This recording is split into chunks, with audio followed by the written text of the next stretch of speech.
people of the World Wide Web. So we have another collection video. Yes, this is a running series where I go through a specific line or specific series or specific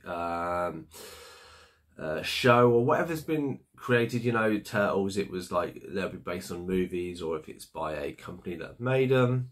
So as you can see from the picture, the voice in, so this is Dungeons and Dragons. No, it's not the board game. This is the 1983 series that is based on that board game. This is the series that was co-created or co-produced by Marvel Comics. It ran for 3 seasons. It did 27 episodes, I think. Never got an ending, unfortunately, but it was quite a ingenious idea at the time. It was loosely based off the D&D game. Obviously, it didn't really, apart from monsters and stuff, it didn't have any of the dice or the strategy side of things in there. Obviously, they have used this idea and concept. It's been in a film that was released over a year ago. Obviously, it's been a car advert, and there hasn't been too much else. Now, on the lines of this, Hasbro, a few years ago, decided that they would create a toy line from this. A realistic toy line. So back in the 80s, I believe there is little kind of porcelain figures of that they got, and obviously Tiamat. We had nothing else until we got this line. It has a few pluses, it has a few minuses, but we will go over it. So I will spin the camera around and we will show it off, and I will go through the figures. I have the complete wave. There was a special edition, and then there was three figures in the first series and 3 figures in the second one. I have them all. I've heard no more that there won't be anything else, so this should be everything. So please come along with me, have a look, and we shall take you through it. So let's get into it. So the first figure we have is Venger. So this was part of a 2-pack, which was essentially the first release. So there is the main villain or bad guy in all his glory with his wings, all attached in one go. I will take him off and show you a few little bits once we go. So as you can see, now this, as a prime example, these figures had real problems with joints and stuff like this, and I'm glad it did it, because this is actually prime example. It should sit in here. You will have to heat these figures up, and I will advise this: if you get any of these, make sure you heat all the joints up. They have been known to break. I mean, I've heated mine up quite vigorously. And obviously, this is a good example. So he's got quite a stiff, solid cape to him. Oh, apologies, knocking the camera there. And obviously this would then sit through and sit on here. So as you can see, this is one of the first ones, and this is only a recent thing that I've noticed, that he comes apart. As you can see in his face, it is a fairly realistic one. There's not really much movement in it. Again, because of his kind of dress and his shoulder pads, the character doesn't really have much of any movement, which is a real shame. So each figure, and that they come with some accessories. So this is the accessories I have for the 2 kit. So he does have a spare set of hands. He has a set of hands with blast effects. Obviously I left one of them on there, and then each figure would come with a dice. So this is Dungeon Master's one, and that is Avenger. Here's the big one. Obviously a kind of link to the game. I just put them in bags and they're going to be stored away. So once we've got that disaster out, we have the kind of captain of the good guys. So this is Dungeon Master, obviously the smallest, I would say almost the smallest figure they did. Again, he has good articulation in his arms, a little bit in his feet and his wrists, and the head, as you will see. So his head, he can move, in his arms. Again, he was quite loose, as you can see, maybe because I've heated him up. But again, a lot of these figures, as you will go on, is obviously feet are stuck in place. They have quite thin limbs, and they are very prone for breaking. And if you do Google online, you will probably see a lot of them.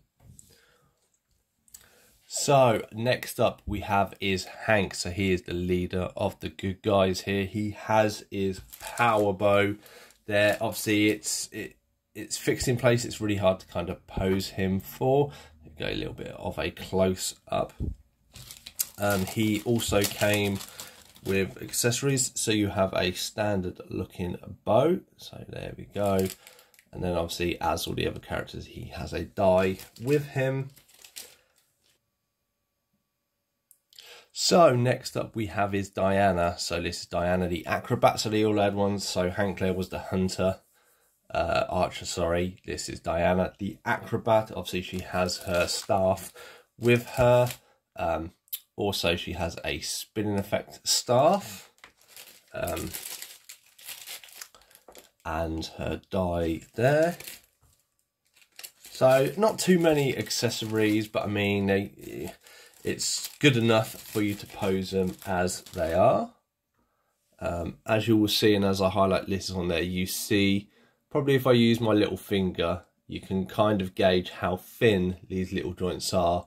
These ones for the girls and stuff, loads of people have snapped these sections off. So as I said, recommend always heat these figures up first. Either put them in warm water, or I use a hairdryer, like 5 seconds on the joint, and then just put a little bit of pressure. It should bend. So the final figure of the first wave is Bobby the Barbarian. As you can see, he has his club with him. Quite small in comparison. The reason why he is quite small is because he comes with Uni the unicorn. So there she is. Obviously doesn't have any articulation, I believe. Maybe the head might turn. Let's have a little. Yes, the head does turn, but that is about it for her. Again, Bobby, like I've shown the others, like how thin the joints are on this. Say always heat him up. Again, I've been very fortunate. I've not broken anything. Bobby didn't come with any other bits, any other spare hands or that, because he has Uni with him. Then we have Sheila. So this is the first figure of the second wave. So she is the thief, as you can see by the kind of part translucent cape she has in it. Apologies, Diana was the acrobat. I mucked that up. She is, as I said, she is the older sister to Bobby the Barbarian, this guy here, as he spins round in it. Now, obviously, she comes with that cape, partly translucent because you could disappear. This is the solid one that you get with it. Obviously, came with a die. These are the last 4 dies there. You don't really fuss about seeing them. And then I'll show you that, there you go, there is a slight translucent to it, because she'd put her hood up and then she would disappear. And that's why she was down as the thief. Then we have Presto. So he is the magician of the team. He would take off his hood or his hat and he would cast spells with it. Kind of the geek of the team, as you can see that you can remove his hood. So you can remove it and then he can cast spells. So they gave you 2 little special effects. If I put them in the right way, you can kind of have him holding it and then he's casting something with the first effect. Or with the second effect, that is far bigger, you can have him kind of like a spell is coming outside. He also has a spare standard head, because as you see with his hat off, he has this peg sticking out, which looks kind of silly. And the final guy is Eric here. He is a cavalier. Whatever a cavalier is, obviously he has a protective effect that goes around his shield, because that was his kind of power. There's a reason why I've not got him on a turntable, is because like most of these are horrendous to stand. Now, the problem with Eric is, you see he has these very bulky knee pads and they kind of stop the leg from standing straight.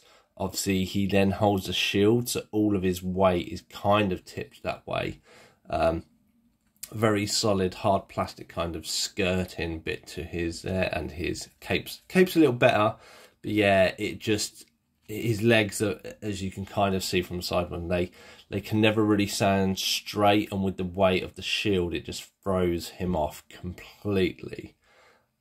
There we go. That has been Hasbro's Dungeons and Dragons. Obviously with Venger and Dungeon Master, you get this lovely back piece, which people will know it from the cartoons. Obviously that's them going into it. So I use this as a back piece for my figures. And obviously other 80s toy lines. Thank you very much thank you very much for watching this episode. I've been Cypher Sigma Toys. Like, comment and subscribe, and I'll see you in the next one.